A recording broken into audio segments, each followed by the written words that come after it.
The state of Michigan versus Kendra Scott. This is here for sentencing today. She is over in the jail. We need to have her brought over. This is going to be case number 24-3546F8. All right, Ms. Scott has been escorted here in the courtroom also before the court this morning. It's Ms. Laurel. Let's start off with 15. 15 of 17, the arrest date is 3/20 of 25. Okay. Any other, is it still pending? No, Okay. Final charges were retail fraud third, the original offense. She entered a plea on April 8th and was ordered to pay $240 in fines and costs. All right, no other probation? There's no other probation on that case. All right, let's take a look there at 16 and 17. And 16 of 17, the arrest date is also March 20th of 25. Okay. And those charges were dismissed on April 8th as part of the plea agreement in the above case. All right. Your Honor, we do have a couple objections to offense variable. Let's get to them. All right.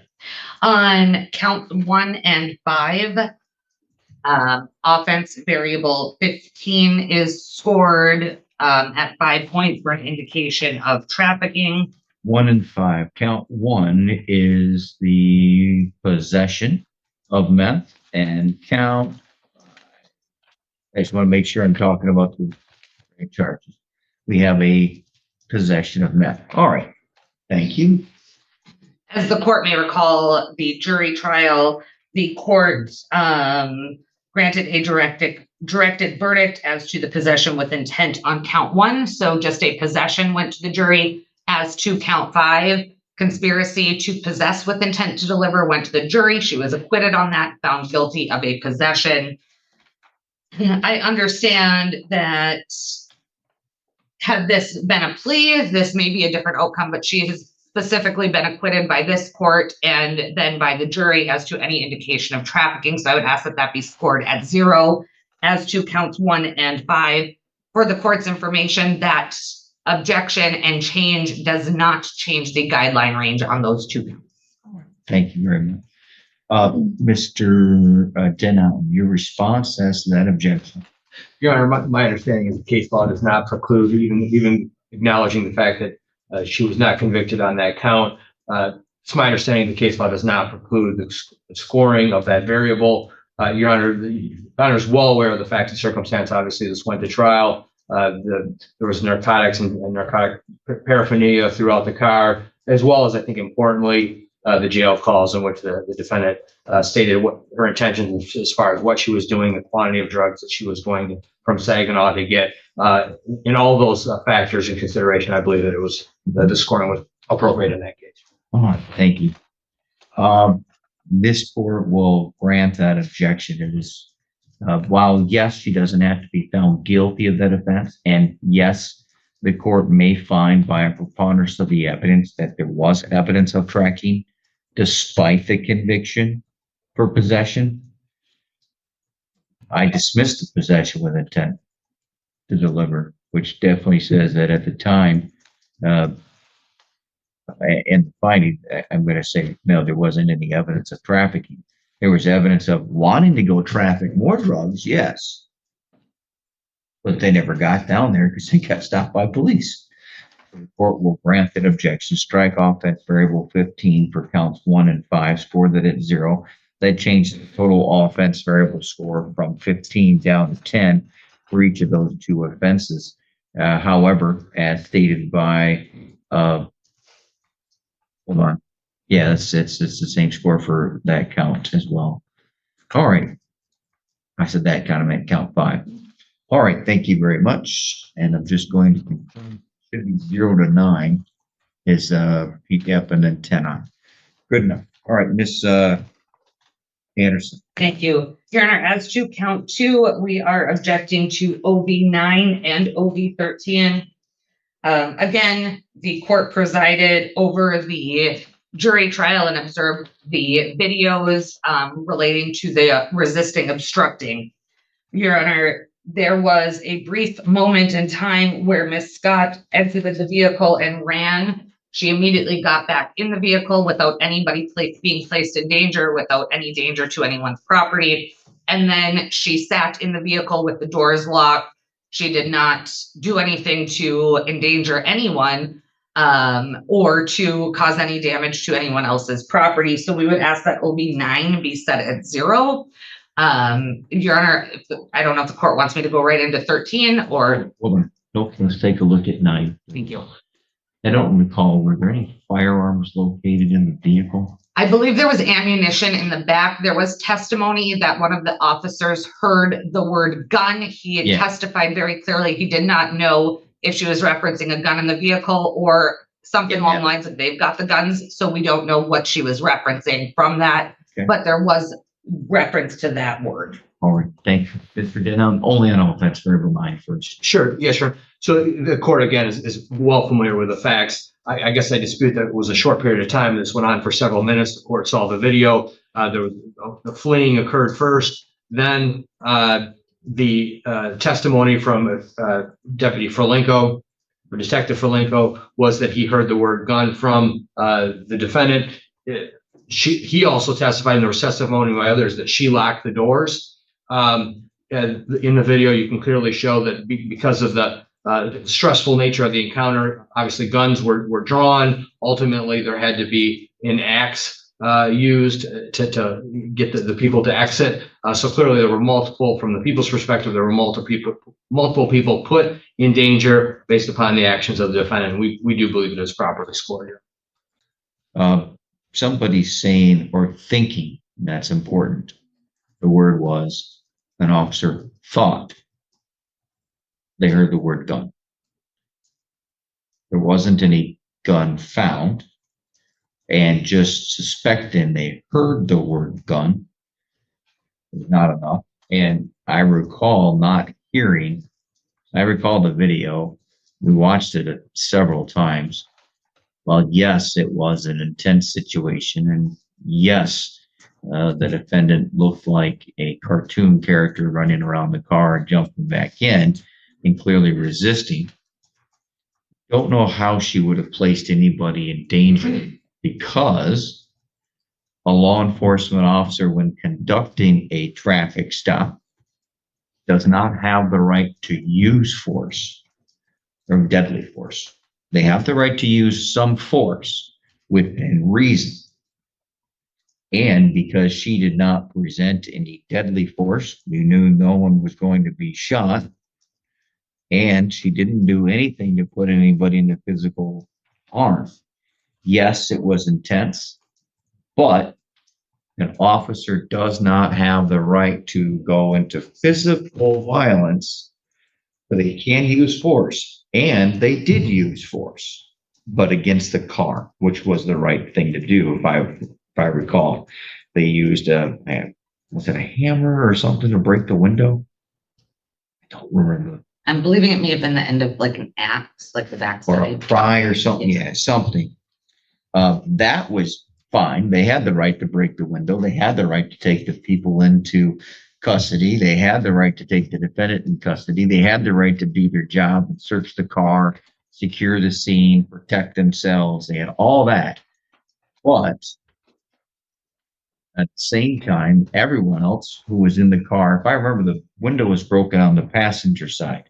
I believe the rear passenger side. Yeah.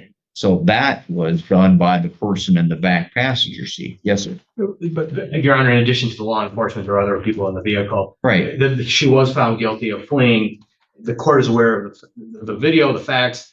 She ultimately came to a stop because essentially there was nowhere else to go. I mean, she went in. Right.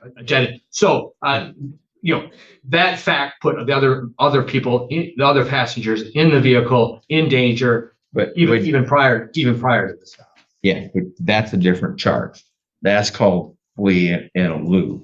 When she resisted, that's why we have two different offenses. The R&O, this count, occurs at the stop or after the vehicle has been stopped, and she resists. She clearly resisted from the evidence, from what I call.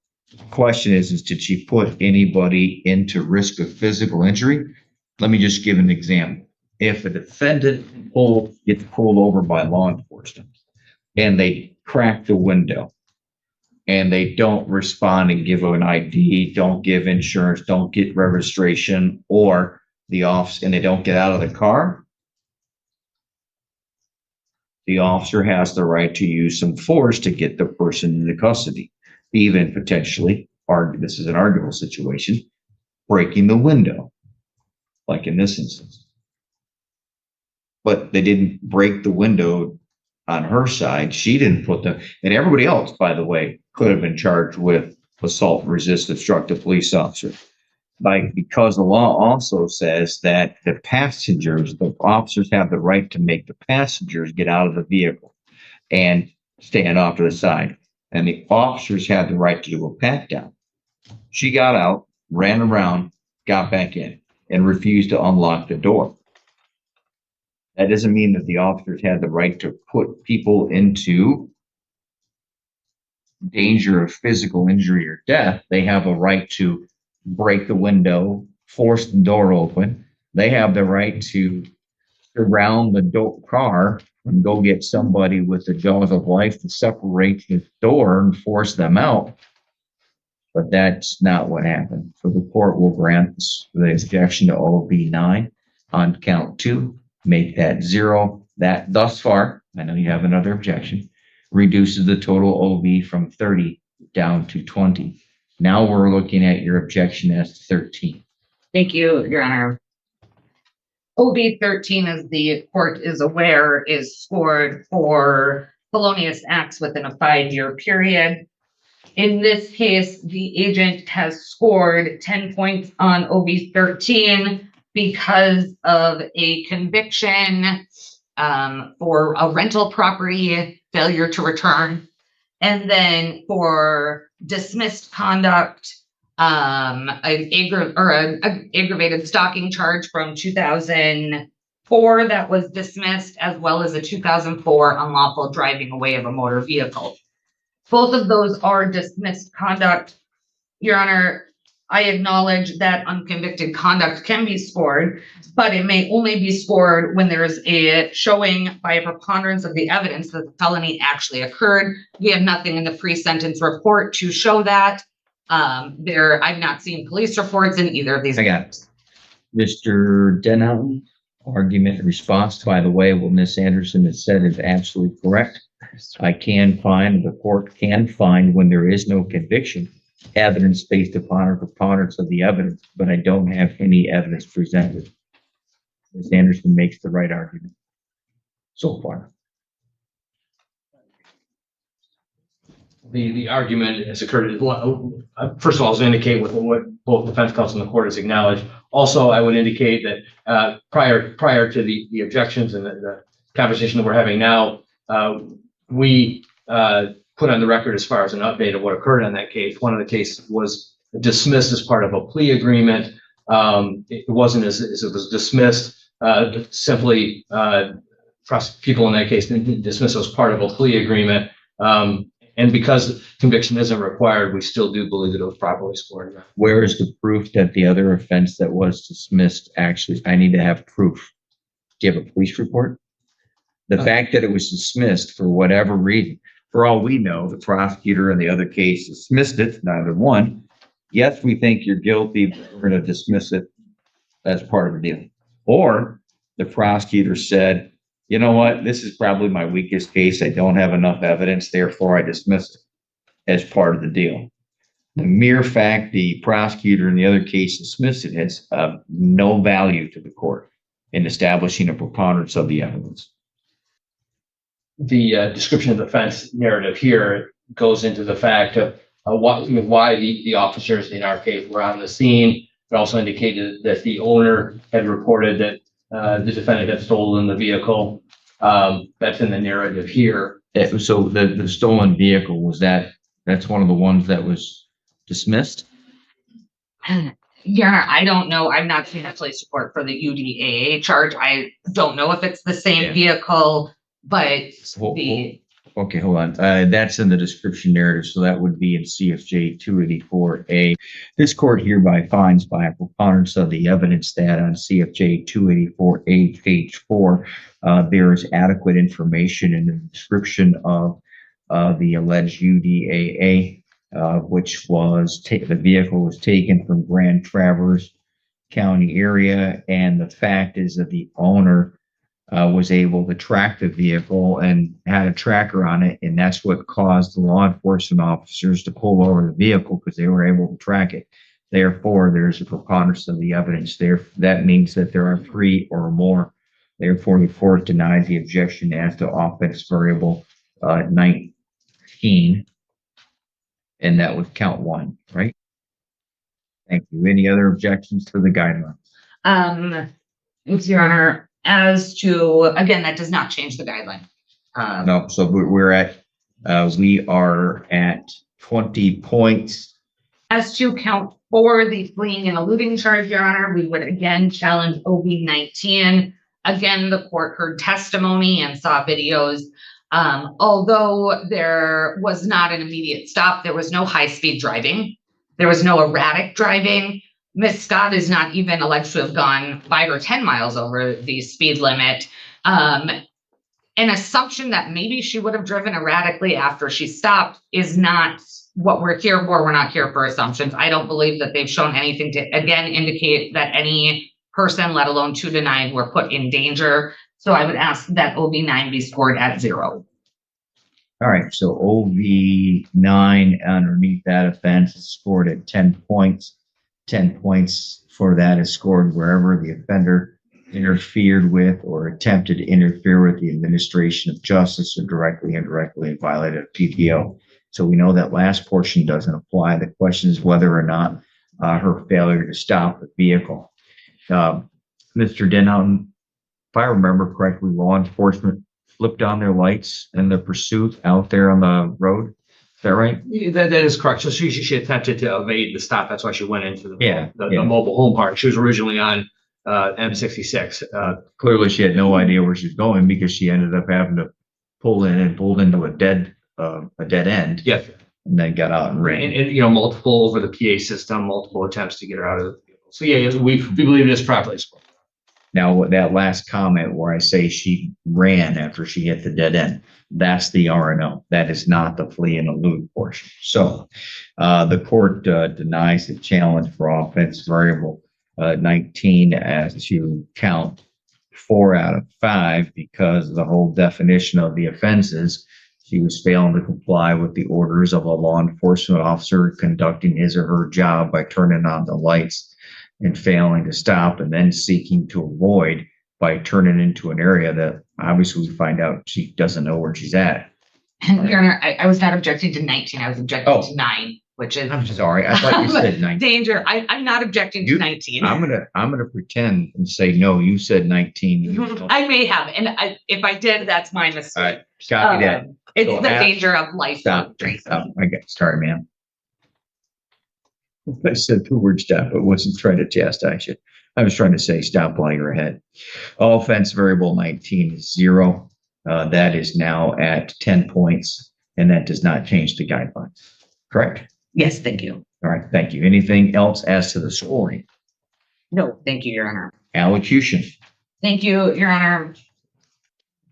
The court presided over this trial. It was not very long ago. I trust that the court's recollection of this matter is fresh. So I would ask the court to rely on its own recollection. Ms. Scott prior to this, had 1 felony offense for failing to return rental property. She is, Your Honor, prior to that, not a serial offender. She has, as I indicated, 1 prior felony. She does not have, we're not looking at somebody with 8 or 9 felonies previous to this. Is this a go big or go home kind of case? It is. She accumulated 5 felonies in this one instance. But Your Honor, as the court may recall, through the testimony, there was no egregious facts in these cases. There's nothing to indicate that going above the guideline range would be appropriate. I do believe the guideline range is appropriately scored. I think the recommendation is appropriate, but because this is the first prison sentence, I would ask that the court consider an 18-month sentence with all counts running concurrent. Ms. Scott, the PSI indicates that she was not at the time of writing eligible for boot camp, but because all of the other charges have been taken care of, she now is. I would ask the court to allow her to participate in boot camp. And Your Honor, again, there is discretionary consecutive sentencing on 2 of these counts. There is no standard of egregious conduct. I understand that, but I don't think there's anything here that warrants a harsher sentence or consecutive sentencing based on Ms. Scott's conduct. She had a very, very bad day. She made a series of significant mistakes, and she is being held accountable with a guideline range of 10 to 28 months. And I would ask the court, again, to consider 18 months, but to not exceed the guideline and to sentence her concurrently. Lastly, Your Honor, Ms. Scott will be given the opportunity to speak. Because this was a jury trial, I have advised her to not speak and to exercise her right to appellate review. So she is not speaking on my advice, not because she doesn't have anything to say. I got that, and I don't hold that against her. I understand and respect the legal advice of counsel. The consecutive sentencing is based upon the fact that she was on bond for a felony. It's no, Your Or Honor, she was on probation. counts 2 Oh. and 3 are Oh, wait. discretionary in and of themselves. Yeah. Hold on. Count 2 is the assault, resist, struct. And count was 1, 3. Count 3 is the tampering. Oh, the tampering. That has a discretionary consecutive element to Yeah. sentencing as well. All right. Thank you very much. Mr. Denham, elocution. Thank you. First, the people would respectfully request that the defendant be sentenced as habitual second offender, as requested previously. Court is well aware of the facts. We did have a trial on this matter. The people would be requesting that the defendant be sentenced at the high end of the guidelines, or if the court would be inclined to even consider above the guidelines. And the reasons being is for the fact that I'm going to outline some of the highlights. Defendant was on probation at the time of the offense. She was the driver of the vehicle. She initially fled. She locked the doors. She refused to come out despite repeated requests from law enforcement. She swallowed methamphetamine, approximately 9 grams. According to her statements, drugs and drug paraphernalia were found throughout the vehicle. And by the statements made on the recorded jail calls, she intended to drive to Saginaw to get a lot more. So there's a number of different reasons that the people believe that there would be support. And we do ask that the court sentence the defendant to the high end of the guidelines and to consider possibly exceeding those guidelines. Thank you. Scott, I know what Ms. Anderson said, but I'm still going to turn to you because you are the one who has the right to make a statement if you choose to do so. Again, if you choose to follow Ms. Anderson's advice, I'm not going to hold it against you because I understand why she's giving the advice. Do you choose to make any statement at this time? All right. Thank you very much. All right. Well, this has got a long story past here in this court based upon initially having a plea taken at the district court and then allowing the defendant to withdraw the plea. In fact, I don't need to go back any further, but other than I'll say, I think even just the findings of the jury satisfy that the court demonstrates that the court was correct in its previous decision. All right. Well, now let's talk about this particular case and the facts. Well, when I look at the defendant's prior criminal history, I'll talk about the facts of the case in just a moment, but the facts I'm going to talk about now are her prior criminal history. She is 32 years of age. She is no longer a child, and she has the ability to recognize the wrongfulness of her actions. And she's been in and out of trouble now since she was a juvenile. That all the way goes back to 2006. She started right off by being involved in larcenies.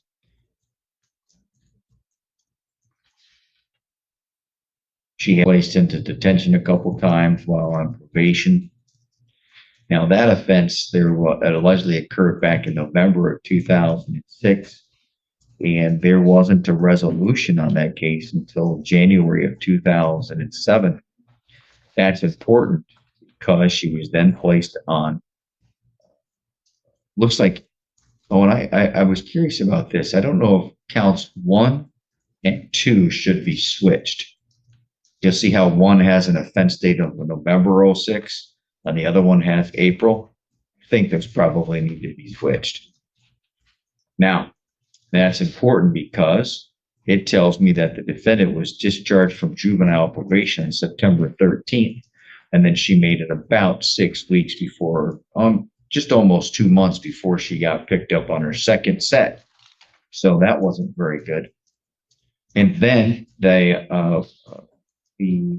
November 06 case was resolved on January 26th of 2007. She was placed on a period of probation, and she made it 3 months before she committed yet another offense. And so far, those first 3 offenses are all at least started off with larcenies. 2 of them resulted in larceny convictions. Then as an adult, her first entry is in 2011, a little less than 3 years after her last juvenile case. But that one was dismissed, so I can't and do not consider that. So now she makes it up until February of 2013. And sure enough, she was placed on probation, but it was revoked because she was unsuccessful and violated her probationary terms. Then she made it about a year before she picked up another charge, which, by the way, was her second back-to-back drinking and driving case. Then she made it about 3. I believe that was the DWLS. Oh, wait, I'm sorry. Thank you very much. But she was, and thank you for highlighting it. And so I'll take that back. It wasn't a drinking and driving case, but we had an issue here where the defendant tells me right here, even though she's told she can't drive, here's what the state authority is. She's going to disregard authority. Then she made it about 3 years, picked up a shoplifting case. So she's back to crimes of dishonesty. And this one was in another state. Then that case resulted on February 15th of 2018, and she made it about 6 months before picking up yet another crime of dishonesty, another theft case, and it was also in the same state, which wasn't Michigan, South Carolina. Then she made it a couple years, but the next case was dismissed. And then she picks up the failure to return property in 2013. And she has to be discharged, or doesn't have to be, but she is discharged from probation because she failed to comply with her probation. She violated her probation several different times. I'll note that she had looked like intimidating behavior of a person, using controlled substances while on probation, including cocaine, marijuana. So the defendant is demonstrating her inability to be supervised well. Well, then she picks up a couple of other cases that get dismissed, so we'll skip those. Looks like she got some deals and 3 of them were dismissed. Then she picks up in 2023. While on bond, she picks up yet more crimes of dishonesty because now she's back to retail frauds. And so she is definitely a thief. And she picked up 2 cases actually while on bond. And she had more probation violations, and her probation was terminated unsuccessfully again. Then in 2024, up in Grand Traverse County, she picked up a stalking charge, violated probation. Looks like she violated probation within just a handful of months. Looks like about 4 or 5 months. Then she picks up also at the same time while on probation another retail fraud. So again, she's a dishonest thief. And then she picked up while on probation the charges here. And it is quite clear from this case the defendant was up to no good. She said, according to this case, They were on their way to go get more drugs. And so here was a gaggle of 4 people, if I recall, in a vehicle. We know that she was on her way to go get drugs because that's what the evidence showed. Plus, she had nearly $2,700 in cash. And there was $2,700, not hers, but this was on the coat of one of the other people, which helped support that's what they were on their way to go do.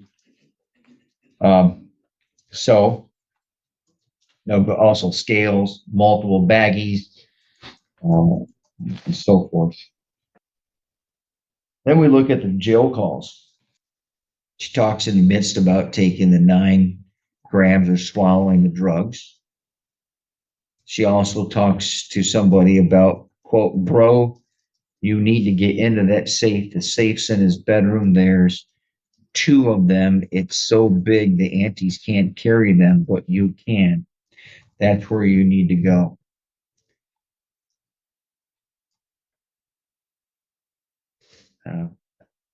It is absolutely clear to this court that Ms. Scott has a tendency of lying, that she is a thief, that she was possessing drugs and on her way to continuing, or at least going to be, a drug dealer. This court has zero empathy for her actions. She was found guilty of the right charges. I find that the evidence definitely supports the convictions here. She admitted to the tampering. She's on video for the flee and elude. She's on video for resisting the police officers. And when I watched that video, I thought to myself, well, that's a perfect example of why officers have a difficult job. She gets out, she runs around the car like a chicken without her head, jumps back in the car. Everyone in the car is being yelled at. Everyone in the car is lucky they didn't get shot or tased, all because of the actions of Miss Scott. And while they weren't placing people in danger, and I made what I think is the appropriate ruling based upon the facts and the standards of proof, Miss Scott, no, you need to go to prison, and you're going to. The question is do I exceed the guidelines and find that they're inadequate? I'm going to say that I don't find that they're inadequate. Now, guidelines are not mandatory. Can I exceed them? Certainly. But at the same time, I don't find that they're inadequate because I think they were scored, at least as we've narrowed it down, correctly. So the court sentences the defendant to 5 state minimum charges of $68, a crime victims' right fund fee of $130, a $300 court cost, a $300 fine, $300 attorney fee. I'm going to say that there is a $1,000 fine, and that collection can begin while you're in jail in the term and condition of your probation or parole. Some judges won't post fines and costs and so forth when someone's going to prison, but I don't think there's anything wrong with it. They can be collected as part of your terms and conditions of parole. Now, as to the guidelines and as to the confinement period, this court finds that the sentence is about to announce is reasonable, proportional, based upon the facts that are contained in the pre-sentence investigation report, the facts that I've discussed, the defendant's prior criminal history, but not so much the criminal history, the fact that she commits crime while on bond repetitively, she violates probation repetitively, she chooses to disregard authority by driving vehicles knowing she's not lawfully allowed to drive a vehicle. And based upon the facts here and how the police were able to find her because they tracked a stolen vehicle. I don't sentence her for stealing the vehicle, but I do consider that based upon, as I've discussed already, the preponderance of the evidence. As to count 1, exercising the right to this court's discretion, this court's discretion. I sentence the defendant as to a second habitual offender as to all counts, and for count 1, the court sentences the defendant to a period of 28 to 180 months. As to count 2, the court sentences the defendant, keeping in mind the 2/3 rule. The court sentences the defendant, while the guidelines say up to 28 months. We know that the 2/3 rule puts it at 24. So the court sentenced her to 24 to 36 months. As to count 3, the defendant is sentenced to the maximum of the guideline range, again, recognizing that they are not mandatory, but the court sentenced the defendant to 28 to 72 months. As for count 4, the court sentences the defendant to a period of 28 to 90 months, which is the maximum under the guidelines, which again are not mandatory. And as to count 5, the defendant is sentenced to 28 to 180 months. While the defendant has the right to, I think, to petition for boot camp, this moment in time, I would not expect it. The court believes that you were up to no good. You were on your way to becoming a drug dealer and you didn't care and you had a gaggle of people doing it with you. Yeah, no. I don't anticipate me approving it. Maybe I'll change my mind. You can go and request it. Oh, I'm sorry, 275 days of credit for each one of those offenses. And I will allow this to run concurrent, all of them together. And it's taking that into consideration and exercising that discretion that also plays in my mind as to where I stand on boot camp. Ms. Scott, welcome to the world of drug dealing. All right, this court is going to provide to Ms. Anderson to provide to Ms. Scott 2 copies of one document. You will place your initials in one copy, acknowledging receipt of the other. This document tells you that you have the right to appeal the convictions and sentences in your case. And because you were found guilty by a jury trial, you have the right to file a claim of right to appeal. Now, if you choose to file a claim of right to appeal and you want, the court will appoint an attorney to assist you. You complete the bottom half of the copy that you return to the court within 42 days. Again, place your initials on the first copy, neither elects nor waives any right. So if you wish to file an appeal and you want the court to appoint an attorney, you must complete the other copy and return to the court within 42 days, which of course, if you choose to file it now, which is normally what most people do, you may. Anything else, Ms. Odell?